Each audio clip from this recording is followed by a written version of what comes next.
بسم اللہ الرحمن الرحیم. السلام علیکم ناظرین, میں آپ کا میزبان ڈاکٹر محبوب علی یوسفزئی اور آپ دیکھ رہے ہیں پروگرام ٹریول ود ڈاکٹر محبوب علی. ناظرین, سوات کی حسن کے حوالے سے تو آپ سب جانتے ہیں اور سوات کی خوبصورت وادیات تو یقیناً آپ سب نے دیکھی بھی ہوں گی, لیکن شاید آپ کو یہ جان کر حیرانی ہوگی کہ سوات جو ہے یہ پھل پیدا کرنے والا پاکستان کا سب سے بڑا علاقہ ہے.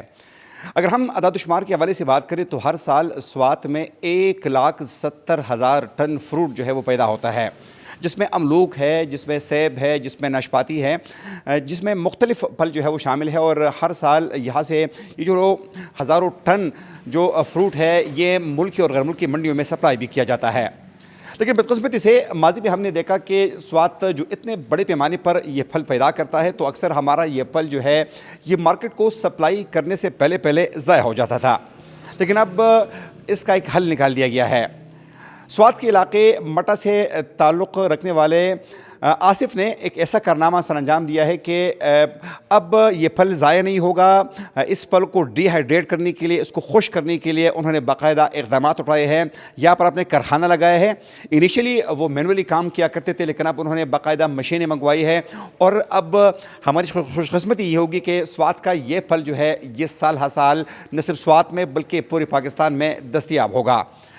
ہمارے ساتھ اس وقت آصف صاحب خود موجود ہے, ان سے جاننے کی کوشش کریں گے. آصف حبیب, سب سے پہلے تو آپ کو بہت مبارکباد کہ آپ نے اتنا بڑا انیشیٹو لیا ہے. کہاں سے یہ آئیڈیا آپ کو آیا اور یہاں پر آپ کیا کیا کرتے ہیں؟ سر, چونکہ یہ 2020 کی بات ہے, ہم اپنے والد کے ساتھ باغ میں کام کرتے تھے. انفارچونیٹلی کووڈ کی وجہ سے وہ جو تھے بیمار ہو گئے اور میں خود اسٹوڈنٹ تھا تو مجھے اپنے ابو کی جگہ پہ باغ جانا پڑا. تو اس وقت تک مجھے آئیڈیا نہیں تھا کہ سوات میں پروڈکشن کتنا ہوتا ہے, اس میں ضائع کتنا ہوتا ہے, یہ ہلٹی جو ہے یہ فارمر کو کیسے ٹریپ کرتے ہیں. تو مجھے گریجولی سلولی جو ہے وہ آئیڈیا آیا, اور جب میں پہلے دنوں میں جب اس کو فروٹ کو آڑو کو منڈی لے کے گئے تو مجھے اس کے بہت کم دام جو تھے وہ ملے. تو میں خود جو تھا وہ بہت دکھی ہوا کہ یہ کیا ہے, ہم نے سال اس پہ محنت کیا ہے اور یہاں پہ آ کے آدھا جو تھا وہ تو وہاں پہ ضائع ہو گیا, اور آدھا جو ہم یہاں وہاں سے اٹھا کے یہاں پہ لے کے آئے تو یہ تو ہمیں بہت کم دام دے رہے ہیں. تو تب سے میں سوچ رہا تھا کہ میں ایسا کیا کروں کہ یہ چیز جو ہے یہ ایک تو ضائع نہ ہو, جو ضائع ہوتا ہے اس کو بھی مارکیٹ کروں, اور دوسرا یہ کہ یہ جو مارکیٹ والے ہم سے سستے داموں میں لے کے پھر آگے مہنگے داموں میں بیچتے ہیں تو ہم اس کو بھی بائی پاس کر لیں. تو اس کے لیے ہم نے پھر مختلف ٹیکنیکس جو ہے وہ یوز کیے کہ ہم نے اس کا پلپ بنانا ہے, اس سے کینڈی بنانا ہے. تو ہم نے اس پہ ڈفرینٹ ایکسپیریمنٹ کی.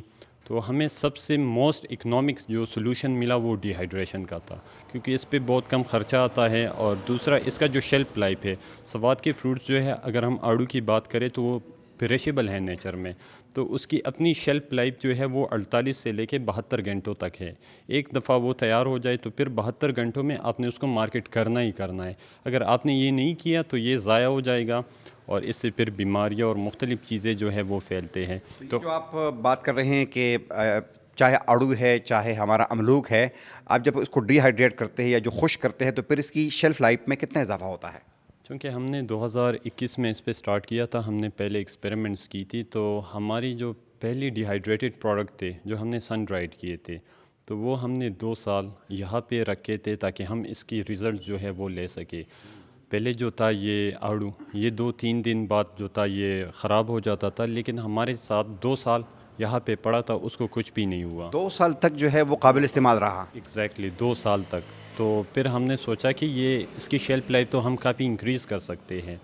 تو ہم نے کہا کہ کیوں نہ جو یہ مارکیٹ میں ملتے ہیں نایاب dry fruit, Balochistan dry fruit کے پاس یہ بہت مہنگے داموں میں 4-5 ہزار پر کے جی ہم وہاں سے خریدتے, تو کیوں نہ ہم اس کو خود کمرشلی سٹارٹ کریں.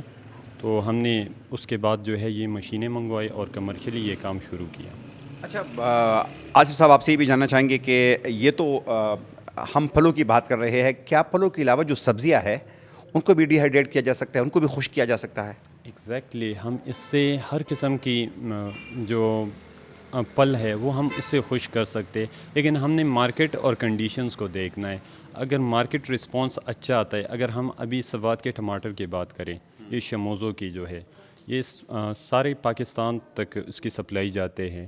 اگر ہم سیزن میں اس کی بات کریں تو وہ 20-25 روپے پر کے جی ملتا ہے، اور یہاں پہ موسٹلی جو ہے 40-50% وہ بھی ضائع ہو جاتے ہیں. تو اسی سیزن میں ہم اس کو ڈیہائیڈریٹ کر کے اس کی شیلف لائف کو انکریز کر کے آف سیزن میں جب یہ مہنگے ہوتے ہیں تو اسی سیزن میں ہم اس کو کنزیوم کر سکتے ہیں.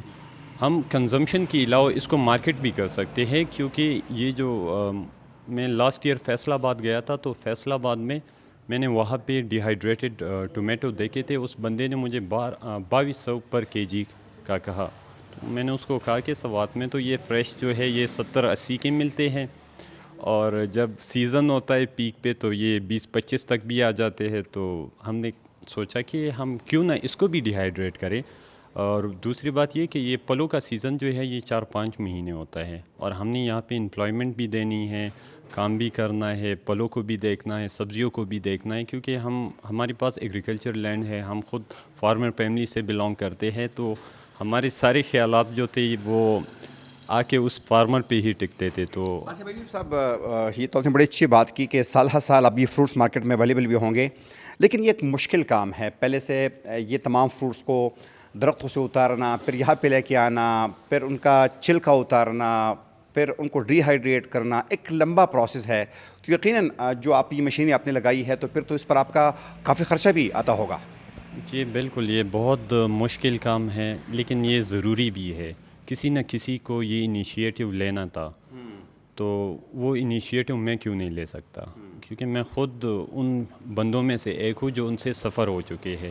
تو یہ واقعی مشکل کام ہے، کیونکہ سٹارٹ میں ڈی ہائیڈریشن جو تھا یہ ہمارے لیے بہت مشکل تھا. ہم 6 دنوں میں جو تھے وہ صرف آڑو کو ڈی ہائیڈریٹ کرتے تھے سن ڈرائڈ کے تھرو. اب ہم 6 گھنٹوں کے اندر کر رہے ہیں.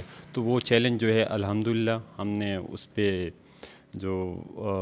ہم اس میں سکسیڈ ہو گئے. اس کے علاوہ جو ابھی پیلنگ اور سلائسنگ کا جو مسئلہ آ رہا ہے، تو پیلنگ کے لیے بھی ہم نے چائنا سے کچھ کچن سائز پیلر جو ہے وہ ایکسپیریمنٹل بیسس پہ منگوائی. الحمدللہ اس کا رزلٹ بھی پازیٹیو آیا ہے. اچھا، عام طور پہ یہ تو تمام باتیں ہوتی رہیں گی، لیکن عام طور پر یہ کہا جاتا ہے کہ خواتین سے ان کی عمر کے حوالے سے نہیں پوچھنا چاہیے اور مردوں سے ان کی انکم کے حوالے سے نہیں پوچھنا چاہیے. تو کیا اس میں انکم بھی آپ کو اچھا خاصا مل رہا ہے؟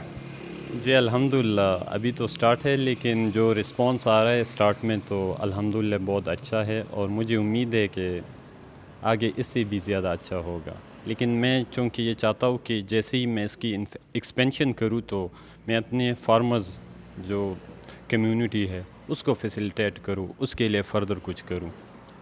بہت شکریہ آپ کا آصف حبیب. کی باتیں اپنی بڑی تفصیل سے سنی. اور آصف حبیب نوجوان ہے، جب یہ یونیورسٹی میں پڑھتا تھا، بلکہ حال ہی میں یونیورسٹی سے فارغ ہوا ہے تقریباً 2 سال پہلے، تو انہوں نے کہا کہ اس کے بجائے کہ میں روزگار کی طرف، امپلائمنٹ کی طرف اور نوکری کی طرف جاؤں تو میں خود لوگوں کو روزگار کیوں نہ دوں. ان کے ذہن میں یہ آئیڈیا آیا کہ سوات میں جو ہر سال 1,70,000 ٹن جو یہاں پر پھل جو ہے وہ تیار ہوتا ہے، پروڈیوس ہوتا ہے، تو اس کو کیوں نہ یوٹیلائز کیا جائے، ان کو ڈی ہائیڈریٹ کیا جائے. اس لیے انہوں نے اپنا یہ کام شروع کیا ہے. شروع میں ان کا کہنا ہے کہ وہ یہ کام جو ہے وہ سورج کی روشنی میں ان پلوں کو خشک کرنے کی کوشش کیا کرتے تھے، لیکن وقت کے ساتھ ساتھ انوویشن آئی. وہ فیصل آباد چلے گئے، وہاں پر انہوں نے یہ بڑی مشینیں جو ہے فیصل آباد سے لے کر آ گئے، اور اب انہی مشینوں کے ذریعے جو ہے وہ اس نے اپنا کام شروع کر دیا ہے. گو کہ ان کا پہلا سال ہے، ایکسپیریمنٹل سال ہے، لیکن ان کو یہ یقین ہے کہ اس کام سے نہ صرف ان کو خود فائدہ ہوگا بلکہ ساتھ میں وہ اس کے ذریعے سینکڑوں لوگوں کو روزگار دے سکیں گے، اور ساتھ ساتھ میں یہ جو خشک پل ہے اس کو ایکسپورٹ کر کے ملک و قوم کے لیے جو قیمتی زر مبادلہ ہے وہ بھی حاصل کر سکیں گے. اگر پروگرام تک اپنے میزبان ڈاکٹر محبوب علی سبزئی کو اجازت دیجیے. اللہ حافظ.